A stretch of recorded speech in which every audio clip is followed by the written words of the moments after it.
Bien-aimés dans le Seigneur, bienvenue à ce nouveau numéro et nous glorifions notre Dieu qui nous donne cette occasion de nous retrouver. Partout où vous êtes, nous souhaitons que la grâce et la paix de notre Seigneur Jésus-Christ soient avec vous. Alors, bien-aimés dans le Seigneur, voilà encore une occasion où nous venons pour partager la parole de Dieu. C'est un moment précieux et nous sommes en train de souhaiter que ce temps vous permette de vous rapprocher davantage de votre Dieu à partir de là où vous êtes et de là où vous vous retrouvez à ce moment. Je nous invite à découvrir la parole de Dieu pour ce jour dans le psaume 46. Nous allons lire normalement le chapitre tout entier, il est de 12 versets, mais peut-être pour gagner le temps, nous allons essayer de lire quelques versets et revenir sur d'autres et puis après. La parole de Dieu nous dit ceci. Au chef des chantres des fils de Corée, sur Alamoth, cantique.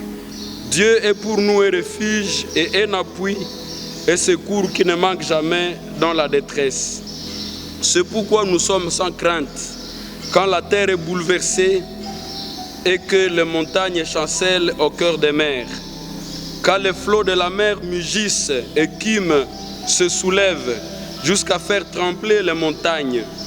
Il est un fleuve dont le courant réjouisse la cité de Dieu, le sanctuaire des demeures du Très-Haut. Dieu est au milieu d'elle, elle ne point ébranlée. Dieu la secourt de l'aube du matin, des nations s'agitent, des royaumes se brûlent. Il fait attendre sa voix, la terre s'effondre d'épouvante. L'Éternel des armées est avec nous, le Dieu de Jacob est pour nous une haute retraite. Amen. On peut continuer la lecture jusqu'au verset 12. Prions le Seigneur. Éternel, merci pour ce moment de partage de ta parole. Bénis ce message pour moi et pour chacun et chacune de ceux qui nous suivent de partout où ils sont. Au nom de Jésus-Christ.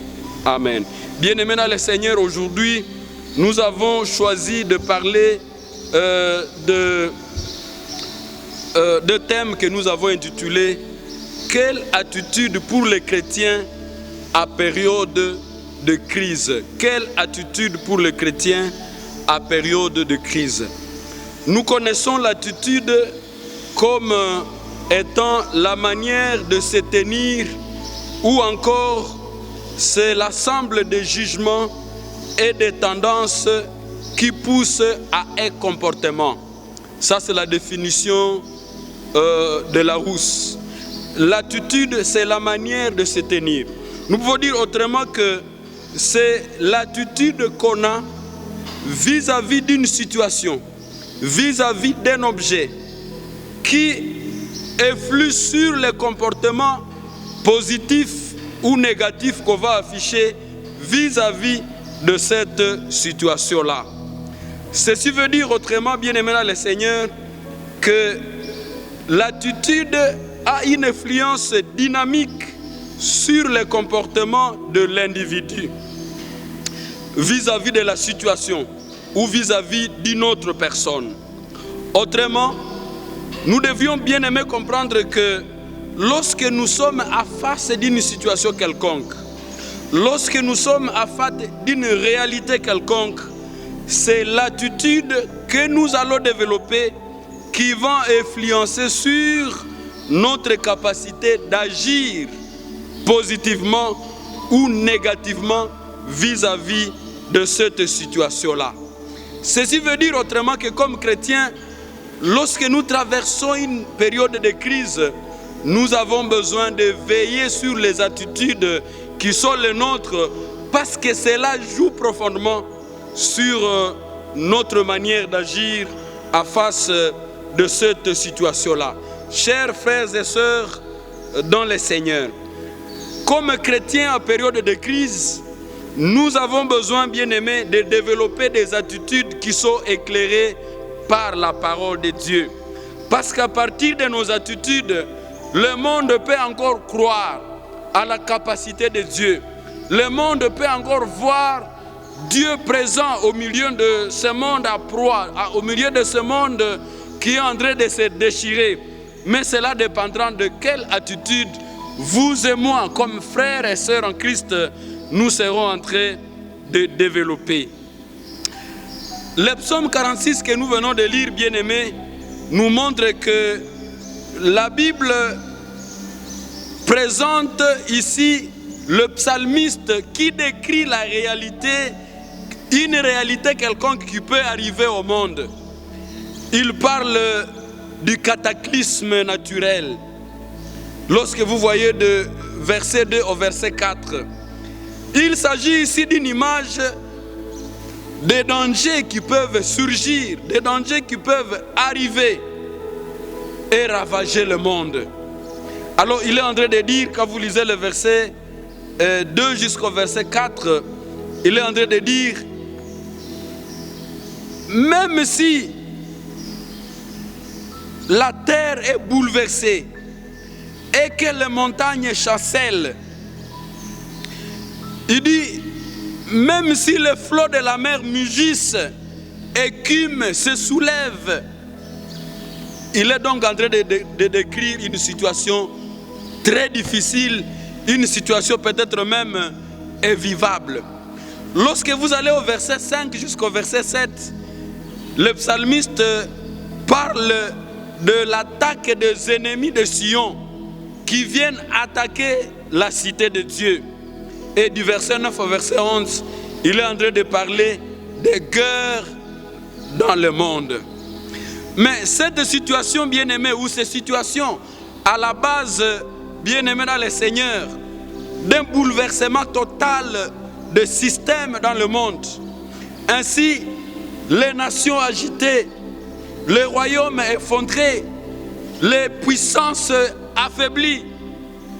C'est des situations, bien-aimées, qui font peur et qui exigent que chaque enfant de Dieu développe des attitudes dans lesquelles on peut encore voir le Seigneur à l'œuvre.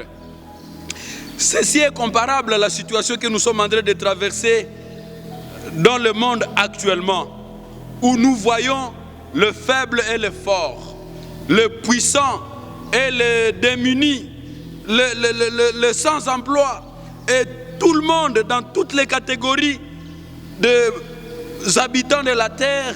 Nous voyons le bouleversement, nous voyons les situations qui sont en train de changer, nous voyons de nouvelles stratégies en train d'être entreprises dans l'objectif de chercher encore à maintenir ce monde qui est en train de vaciller, ce monde qui est en train de s'effondrer.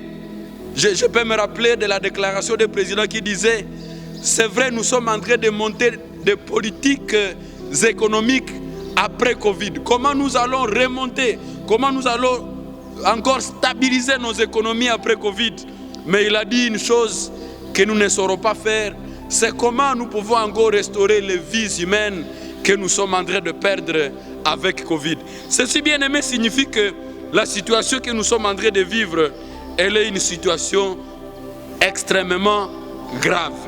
Mais le psalmiste, bien aimé, quand vous lisez le psaume 46, présente Dieu comme son rempart. Il présente Dieu comme son refuge et comme son secours. Il croit donc que lorsque tout est renversé autour de lui, il croit que lorsque rien ne va autour de lui, il ne lui reste que Dieu. C'est seulement Dieu en qui il peut encore se cacher.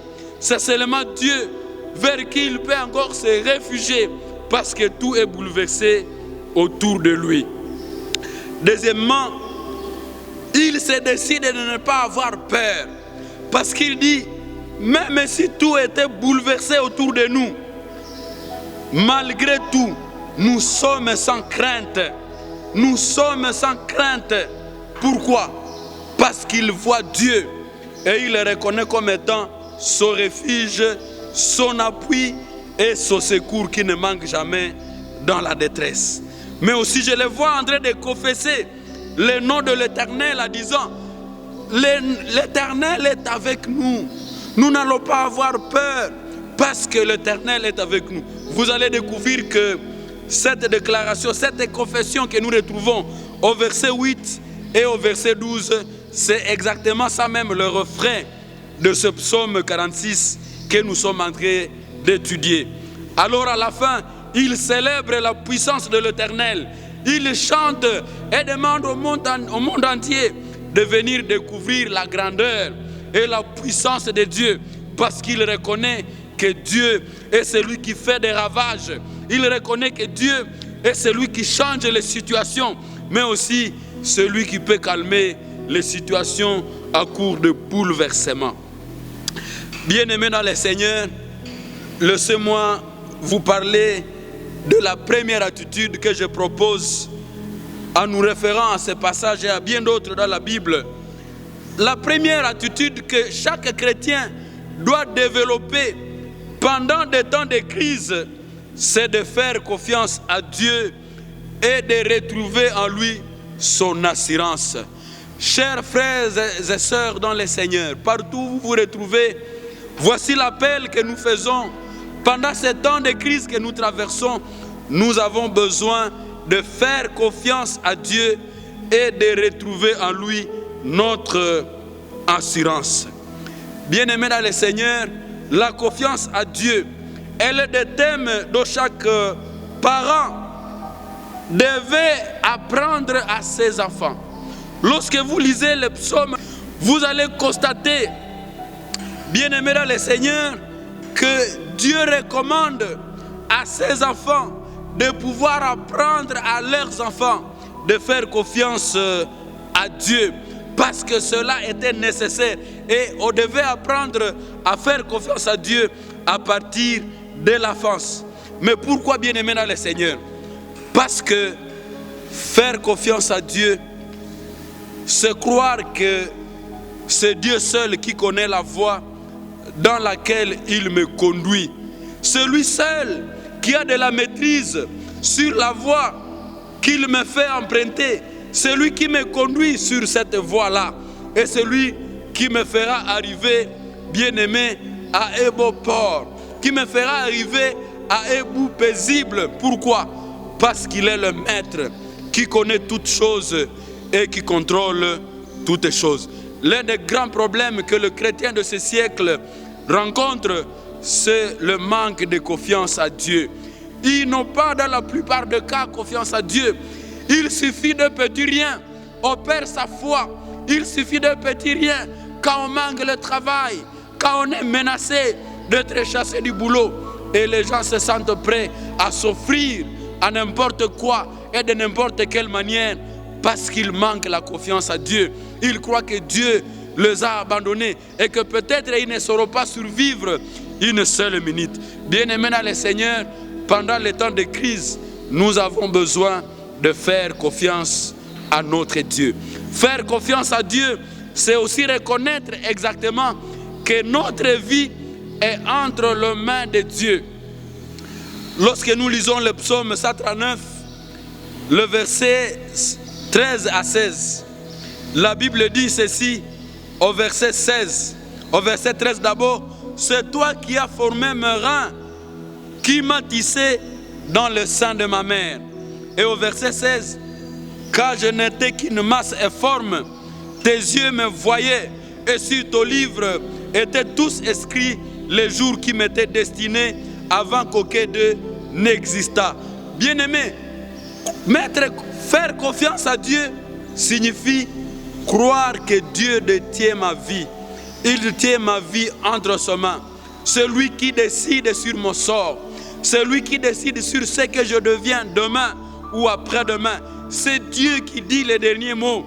Bien-aimé dans le Seigneur, je veux que chacun de nous apprenne donc à faire confiance à Dieu, parce que c'est Dieu qui connaît notre vie, où elle a commencé et où elle va se terminer. La Bible dit qu'il a écrit tous les jours de ma vie dans sa main, parce qu'il les a connus avant même que je ne puisse exister. Faire confiance à Dieu, c'est refuser de me laisser terrasser ou troubler par ce que je vois ou par ce que j'attends. Bien-aimé, même si le monde est bouleversé, même si la terre chancelle, ce que nous voyons, ce que nous attendons, par oui dire, ou bien par comme témoin, témoins, bien-aimés, je voudrais que nous puissions croire à Dieu, que nous puissions faire confiance à Dieu, parce que ce que nous voyons, parce que ce que nous attendons ne doit pas nous troubler. Notre vie ne dépend pas de ce que nous voyons. Notre vie ne dépend pas de ce que nous regardons. Notre vie ne dépend pas, bien-aimés, de ce que nous sommes en train d'attendre autour de nous. C'est pourquoi Moïse pouvait dire avec assurance au peuple d'Israël: ne craignez rien, restez en place et regardez la délivrance de l'Éternel, parce que Dieu va vous accorder sa délivrance. Et il a ajouté: ces Égyptiens que vous voyez aujourd'hui, vous ne les reverrez plus jamais. L'Éternel combattra pour vous et vous garderez cela. Exode chapitre 14, versets 13 à 14. Bien-aimés dans le Seigneur, c'est ça, faire confiance à Dieu. Ne pas être dérangé par cette mer rouge d'un côté et de l'autre côté par l'armée égyptienne qui est en train de menacer. Moïse reste calme, il reste serein parce qu'il a fait confiance à Dieu.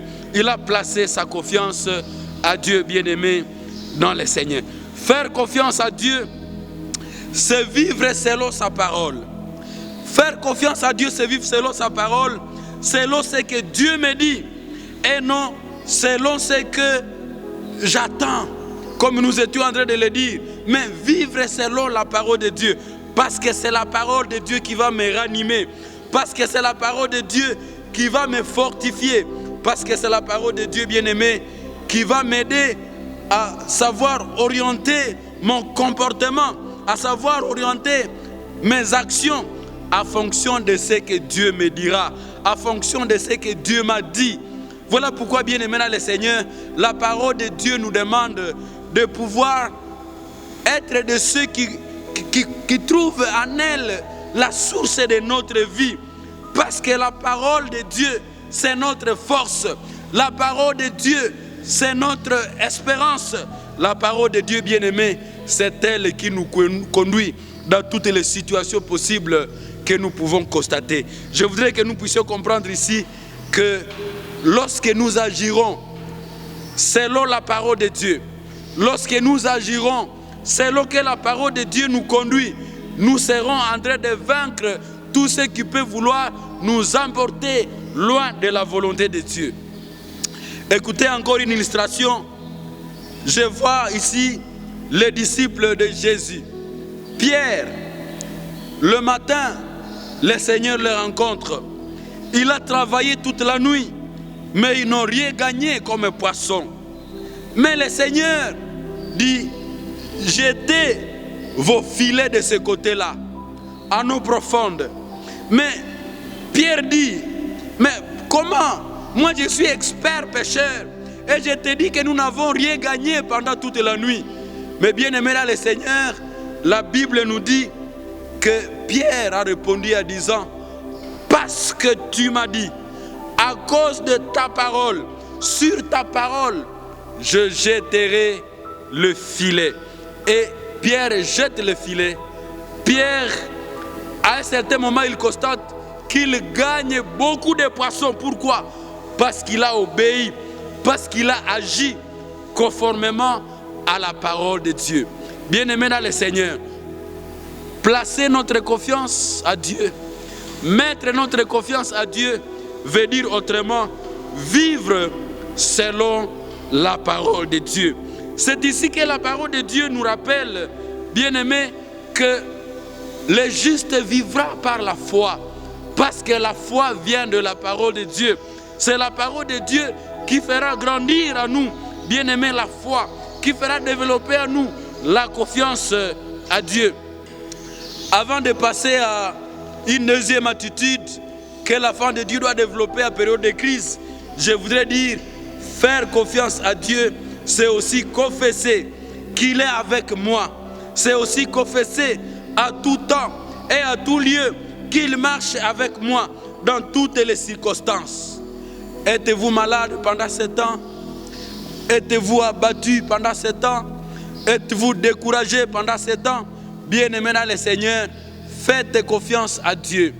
Parce que faire confiance à Dieu c'est croire que Dieu est avec moi, c'est croire que Dieu marche avec moi dans toutes les circonstances qui sont les miennes. Je voudrais ici amener chacun de nous à prier et à croire, bien-aimé, que dans la circonstance qui est la sienne, nous avons besoin de demander à Dieu de nous rendre capables de continuer à nous faire confiance. Nous devons demander à Dieu de nous rendre capables de pouvoir placer profondément notre confiance à lui. Au fait, bien-aimé, c'est lui qui nous connaît mieux que nous-mêmes, comme nous avons dit. Celui qui connaît notre lendemain, celui qui connaît ce qui nous bouscule, ce qui nous arrive. Et même lorsque le monde pouvait basculer autour de nous, Dieu est au contrôle et il nous demande de lui faire confiance. Il reste notre rempart. La deuxième attitude que tout enfant de Dieu devrait développer en période de crise, c'est aussi la repentance, c'est-à-dire le fait de revenir vers Dieu, le fait de nous tourner vers Dieu. Bien-aimés, la parole de Dieu dit, revenez à l'Éternel. Ce cri, bien-aimé, a été dans la bouche de beaucoup d'hommes de Dieu. Lorsque nous lisons l'Ancien Testament, et chaque fois qu'il y avait des moments de crise, ces hommes de Dieu ne manquaient pas de rappeler le peuple de Dieu à pouvoir revenir vers le Seigneur, en disant, le Seigneur demande que vous reveniez, parce que si vous revenez, le Seigneur Dieu va vous pardonner, le Seigneur Dieu va avoir pitié de vous, le Seigneur Dieu va vous sauver, le Seigneur Dieu va manifester sa grâce avec vous. Bien-aimés, revenons au Seigneur. Pendant le temps de confinement, nous avons besoin de revenir chacun au Seigneur. Nous avons besoin chacun de revoir comment il a marché avec Dieu. Nous avons chacun besoin de voir quelle considération il avait vis-à-vis de la technologie. Quelle considération il avait vis-à-vis, bien-aimé, des nouvelles techniques de communication. Quelle considération vous avez des richesses. Quelle considération vous avez de vos connaissances, de vos diplômes, de tout ce que vous avez. Aujourd'hui, Dieu est en train de montrer au monde que ce que nous avons n'est rien, mais nous avons besoin de nous repentir pour avoir fait de certaines choses, bien-aimées, comme des dieux qui nous ont empêchés de voir Dieu, qui nous ont empêchés de tourner nos regards vers celui qui est notre Seigneur, vers celui qui est le roi de ce monde et qui a besoin, bien-aimés, que nous puissions lui croire. Cette repentance veut dire aussi que nous reconnaissons nos faiblesses. Cette repentance veut dire que nous reconnaissons que nous sommes au bout. Alors, nous pouvons faire appel au secours de l'Éternel. N'oubliez pas que le psalmiste a dit que Dieu est notre secours qui ne manque jamais dans la détresse. Dieu ne nous secourira pas. Dieu ne va pas nous secourir si nous ne reconnaissons pas nos faiblesses. Dieu ne va pas nous secourir si nous n'avons pas encore compris que nous sommes au bout. Il faut d'abord que nous soyons au bout de nos moyens, de nos forces, pour que le Seigneur puisse nous secourir. Bien-aimés dans le Seigneur, je vais terminer peut-être pour aujourd'hui par cette illustration. Vous connaissez un pays européen. Je me réserve de citer le nom de ce pays-là, qui à un certain moment, le Fonds mondial international voulait venir au secours de l'économie de ce pays. Mais ce pays a refusé. Ce pays a dit non, nous sommes incapables, nous pouvons aller de l'avant sans l'aide de FMI. Et exactement ça, c'est à 2011. Bien-aimé, le Fonds mondial international n'ont pas pu aider ce pays-là. Mais dernièrement, avec le Covid-19, ce pays était aux abois. Ce pays était en train de voir sa fin arriver, avec des morts qui étaient comptés à centaines et à centaines chaque jour. Ce pays était obligé d'accepter l'aide de la Chine. Ce pays était obligé d'accepter l'expertise des médecins chinois. Ce pays était obligé d'accepter, bien aimé, que les matériels viennent d'ici et là pour secourir ce pays qui était en train de voir ça fait arriver. Qu'est-ce que je suis en train de vouloir dire? Dieu ne peut pas nous venir en aide. Dieu ne peut pas nous secourir tant que nous nous sentons forts. Nous avons besoin, bien-aimés dans le Seigneur, de voir notre faiblesse, de comprendre que nous ne sommes rien. Et ceci, nous pouvons l'exprimer par notre repentance sincère. Nous pouvons l'exprimer par notre fait de revenir à Dieu et de dire, Seigneur, nous acceptons de nous détourner du monde. Nous acceptons de nous détourner de tout ce que nous avons. Nous acceptons de ne voir que toi et de ne trouver que notre solution, notre salut, notre secours à toi et à toi seul. Ça devrait être la deuxième attitude que tout enfant de Dieu doit développer. Mais comment revenir au Seigneur? Donc il se poserait cette question. Rejetons, bien-aimés, tout péché qui nous enveloppe si facilement, toute faiblesse qui peut nous empêcher de courir et de faire notre marche selon la volonté de Dieu.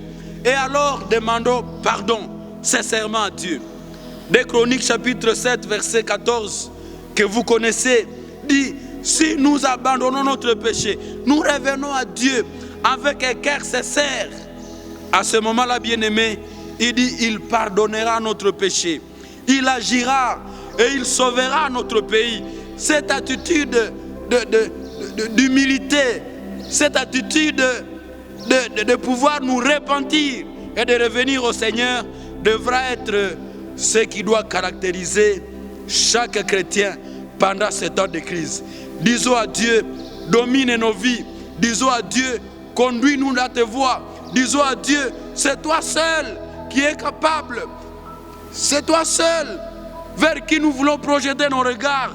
C'est vers toi seul que nous voulons encore orienter nos pensées. C'est vers toi seul que nous voulons reposer nos âmes, parce que tu es notre Dieu. Bien-aimés dans le Seigneur, rappelons-nous que nous étions éloignés de Dieu de différentes manières. Peut-être l'idolâtrie. Oh, bien-aimés dans le Seigneur, revenons à Dieu. Chacun d'une manière ou d'une autre, ou si pas chacun, alors plusieurs, ont manifesté l'idolâtrie avec des téléphones, avec la télévision, avec Internet. Nous n'étions plus à mesure, bien-aimés, de pouvoir trouver du temps pour Dieu. Revenons au Seigneur. C'est une attitude pour chaque chrétien.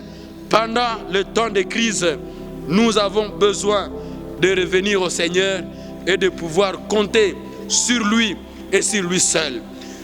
Je vois encore que c'est pendant ces temps difficiles que le fétichisme est en train de prendre place, même dans la vie de beaucoup de chrétiens.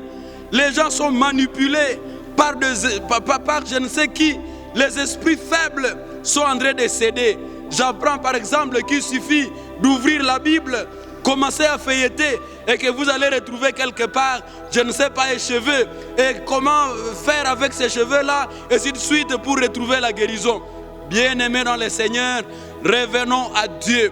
Abandonnons toute forme d'idolâtrie, sachant que notre salut, c'est au Seigneur. L'attitude de chaque chrétien pendant ces temps de crise, bien-aimés, c'est de pouvoir faire confiance à Dieu. Mais aussi, nous avons dit deuxièmement, de pouvoir abandonner toute forme de péché, toute forme de fétichisme, toute forme d'idolâtrie et de revenir au Seigneur par la repentance à se détournant du monde. Soyons sincères quand nous nous confessons devant Dieu et Dieu nous écoutera. Bien-aimés dans le Seigneur, nous devons nous engager à donner la première place à notre Dieu, afin que lui seul conduise le pas de notre vie. Pendant ce temps que nous sommes en train de penser ces moments difficiles, revenons à Dieu et disons-lui, Seigneur, nous venons nous consacrer à toi. Nous t'avons gardé dans des oubliettes, mais maintenant, nous te donnons la première place. Je termine par lire Osée chapitre 14, verset 2. La Bible dit, apportez avec vous des paroles et revenez à l'Éternel. Dites-lui, pardonne toutes les iniquités et reçois-nous favorablement. Nous t'offrirons au lieu des taureaux l'hommage de nos lèvres. Bien-aimés, c'est cela que Dieu nous demande. Venons sincèrement devant lui. Demandons pardon parce que nous avons appris à placer notre confiance à lui. Alors que je suis en train de terminer ce numéro pour aujourd'hui, je vous invite à revenir pour la prochaine fois, à suivre les autres attitudes que nous allons vous proposer, que tout chrétien doit développer pendant la période de crise. Mais pour l'instant, vous m'avez suivi de n'importe où vous êtes. Dites à Dieu, bien que tout ce qui est autour de moi bascule, je demande pardon. Je reviens, je te fais confiance. Dites à Dieu, Seigneur, me voici. Seigneur, me voici. J'ai fait confiance aux choses de ce monde. J'ai mis ma confiance dans ma sagesse, dans mon intelligence, dans des choses qui passent. Mais maintenant, comme le psalmiste je disais, je reviens. Je te fais confiance, Seigneur. Je te fais confiance, Seigneur. Pardonne-moi, pardonne mes péchés, parce que c'est toi seul qui connais ma vie. C'est toi seul qui détiens ma vie, parce que tu m'as formé dans le sein de ma mère et avant même que je naisse. Que le Seigneur te bénisse, que le Seigneur bénisse cette parole pour chacun de nous. Nous allons terminer par la prière. Au nom de Jésus, Seigneur, je demande que tu bénisses chacun de ceux qui ont suivi cette parole. Et quelqu'un est en train de revenir à toi, bénis-les, fais-lui du bien, accorde-lui la grâce de pouvoir comprendre quelle est ta volonté dans sa vie et de pouvoir développer des attitudes positives comme enfant de Dieu pendant cette période de crise. Au nom de Jésus-Christ. Amen. Bien-aimés dans le Seigneur, ne manquez pas de nous contacter. Ne manquez pas de contacter tous serviteurs de Dieu pour vous conduire sur la voie de la marche avec Christ. Que Dieu vous bénisse et à notre prochain numéro. Amen.